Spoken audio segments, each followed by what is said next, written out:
Abrís los ojos y sabés que es domingo. El mate, el asado, la familia, los amigos y Mañana Cero. Desde las 10 y hasta las 12 te acompañamos para que llegues bien despierto al principio de tu semana. Mañana Cero. Mañana Cero. El lugar donde hacemos de poco un todo.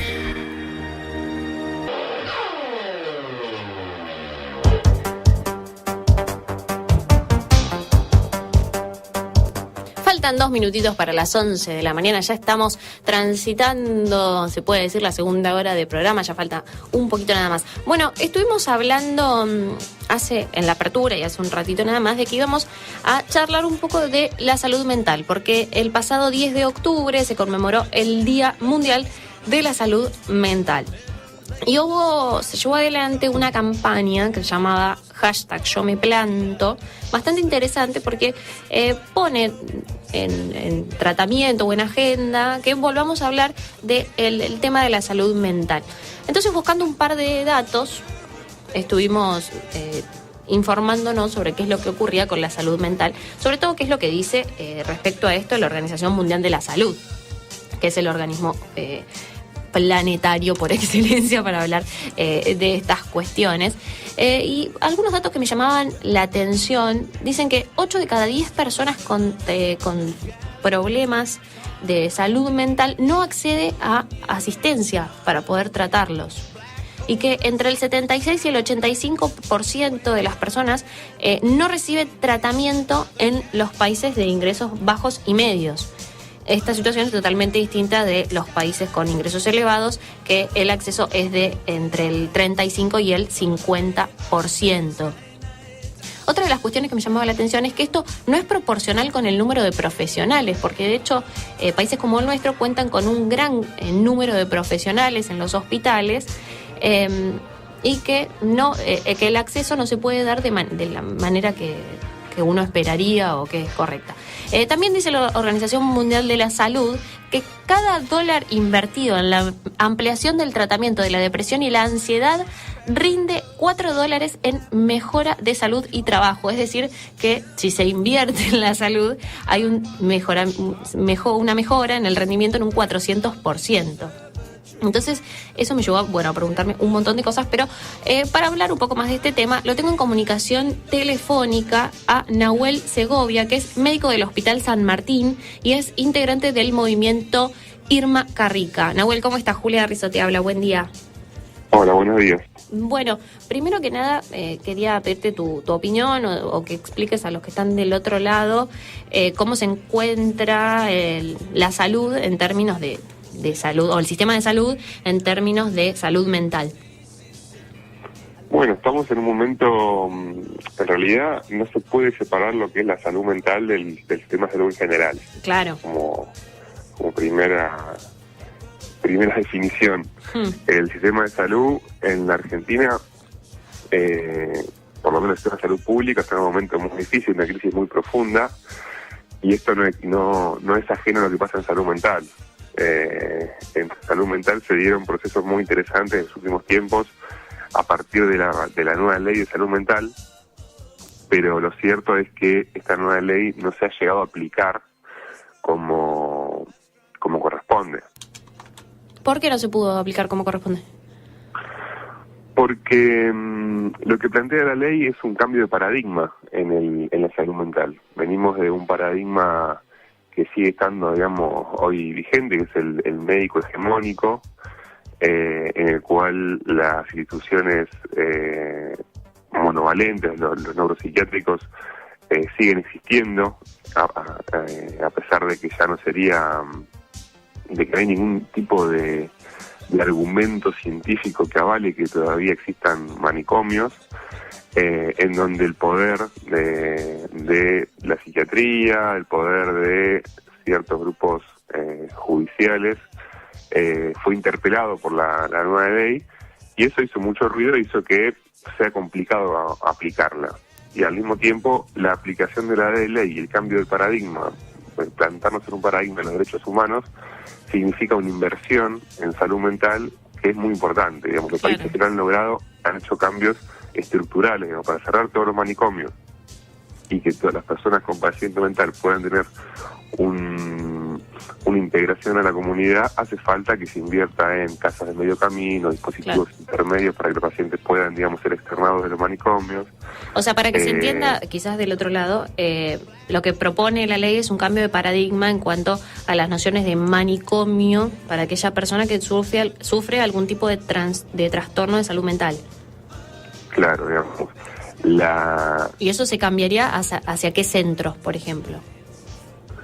Mira, para ponerte un ejemplo, yo trabajo en el Hospital San Martín, sí, que es un hospital polivalente, tiene múltiples disciplinas. Entre ellas está salud mental. Es una más de las disciplinas del hospital. Tenemos a la internación en el hospital y tenemos relación con las demás disciplinas. El Hospital de Romero, por ejemplo, es un hospital monovalente, es un manicomio, solamente de patologías de salud mental, y se encuentran internados pacientes de manera crónica. Digamos, la media en años de la internación en Romero es 30 años. Cuando la nueva ley plantea que las internaciones tienen que ser de hasta 60 días, y cuando se exceden esos 60 días tiene que ser avalado por un médico psiquiatra, y el juez tiene que avalar eso, digamos. Hoy eso no sucede. Claro, o sea, se lleva a una perpetuación del problema. Exactamente. No es una perpetuación, sino que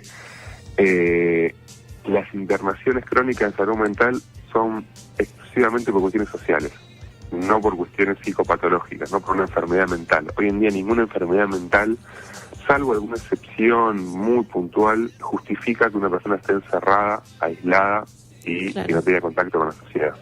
Porque además eso le impide a una persona tener una manera de desenvolverse normal dentro de su contexto social, digamos, si pierde el contacto. ¿Cómo sabe qué es lo que está ocurriendo afuera si no tiene algún tipo de incentivo o de contacto con lo que pasa? Pierde nociones. Tal cual. Aparte, digamos, eso igual es entendible pensar. La dificultad también en aplicarla cuando hay pacientes en algunos hospitales que están hace 30, 40 años internados. Claro. Imagínate a esos pacientes decirles ahora que listo, se van a la calle. ¿Cómo los reinsertan? Claro, ¿cómo haces para reinsertarlo? Claro, sí. Por eso es muy complejo. Pero bueno, igualmente se ha hecho muy poco en ese sentido. Claro. ¿Sabes qué? Me llamaba la atención, recién daba las estadísticas de la Organización Mundial de la Salud, que dice de que 8 de cada 10 personas con trastornos de salud mental no accede a la asistencia. Posiblemente. Y eso, digamos, eso pasa también en todas las disciplinas. También pasa con la gente con padecimientos crónicos, con hipertensión, con diabetes. Claro, sí. La asistencia a la salud en muchas regiones del planeta es un privilegio, no es un derecho. Sí, eso es terrible, me parece terrible. Otra de las iniciativas que me llamaba la atención y que me parecía muy interesante tenía que ver con la enseñanza de primeros auxilios psicológicos. ¿Eso se puede llevar adelante? ¿Cuáles son los primeros auxilios psicológicos que uno podría dar si, por ejemplo, tiene algún tipo de evento en la calle o de algún tipo de situación? Mirá, me mataste con la pregunta. En realidad lo que existen son pautas de alarma, más que primeros auxilios psicológicos, desde mi conocimiento, digamos. Hay muchas personas que se les puede explicar que ya han tenido antecedentes o que tienen algún problema que se repite en el tiempo, que tengan en cuenta algunas cuestiones para ver si hace falta o no una consulta.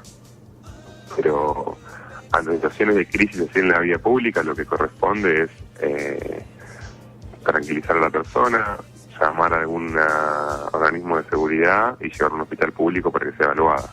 Claro.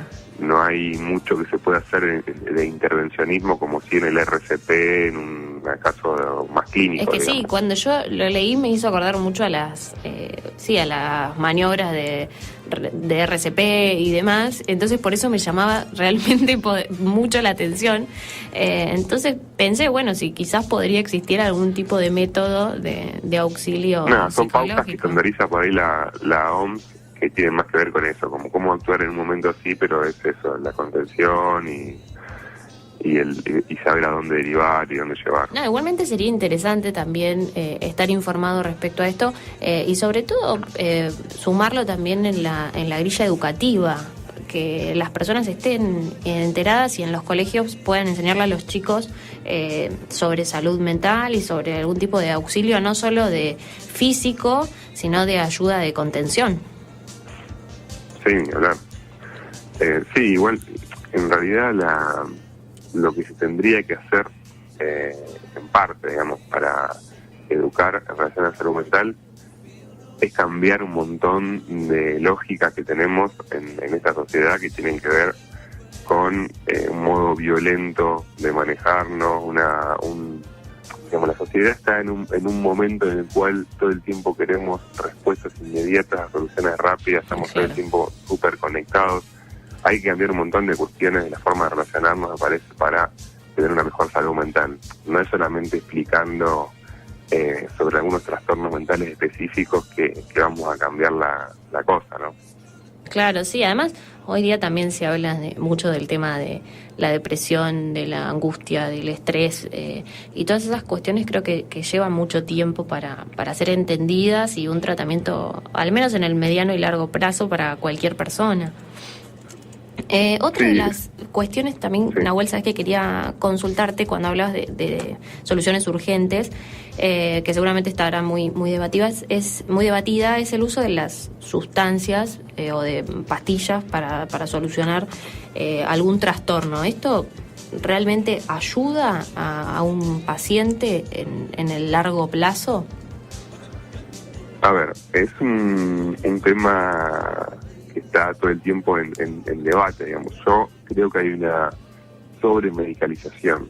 Digamos, hoy en día los estándares que tienen los manuales diagnósticos, como el DSM-4 o la CIE, que es el manual de la OMS, cada vez tienden más a ablandar los diagnósticos para que más gente pueda ser medicada. Hoy en día, sin ir más lejos, la tristeza y las crisis de angustia son medicadas con antidepresivos y muchas veces se usan tratamientos crónicos. Lo cierto es que la medicación ayuda muchas veces en situaciones de crisis, en situaciones donde la persona está desbordada, donde los síntomas son muy importantes, donde empieza a tener dificultades en las relaciones vinculares, etcétera. Pero salvo algunas excepciones puntuales, la medicación crónica no es justificable. Te pongo un ejemplo. Si una persona empieza con ataques de pánico, que está muy de moda ahora, ataque de pánico. El ataque de pánico no es más que una crisis de angustia. Ahora, si uno ataque de pánico le da un antidepresivo, un ansiolítico que le saca los síntomas, la persona siente que se cura, que está mejor.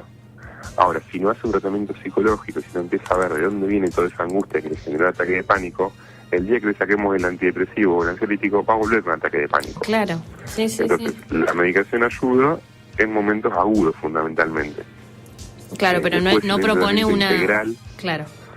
No propone una situación completa. El tema es pensar que la enfermedad mental se debe... Ahí volvemos al reduccionismo biológico. Pensar que la enfermedad mental se debe a un trastorno de la mente o del cerebro o de algo que anda mal, desregulado en un neurotransmisor. Eso es lo que nos plantean los manuales y este modelo que, digamos, pone por delante lo biológico siempre. Claro. Pero lo cierto es que exista cada vez más depresión y que existan cada vez más crisis de angustia y más trastornos de pánico en la sociedad, tiene más que ver con el modo en que vivimos y el modo en que nos relacionamos y en cómo está el mundo, que en que tengamos un problema en el cerebro. ¿Se entiende? Claro, sí. El fármaco lo va a mejorar el síntoma, pero no es la solución. Claro, no tiene que ver, creo que también es una cuestión con empezar a ver los problemas de forma integral y de forma más completa. El estado de bienestar no tiene que ver con una cuestión meramente biológica, sino con también una cuestión de tranquilidad personal, individual y también en relación con los otros. Así que creo que si se empieza a entender eso de una manera más amplia y en el largo plazo, porque también es cierto que ningún problema se soluciona, como ningún problema surge de un día para el otro, tampoco se soluciona de un día para el otro. Ni hablar.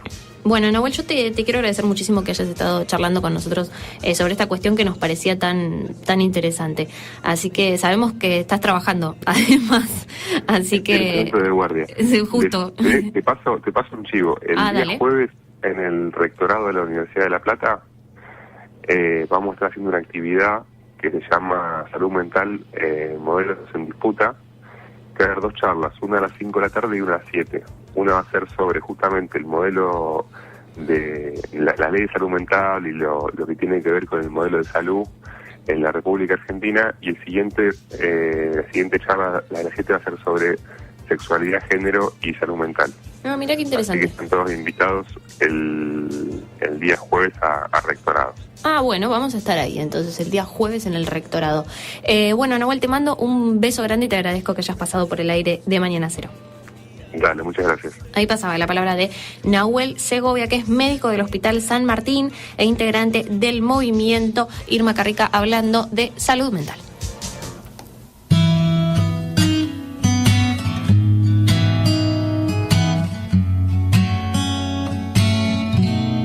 Qué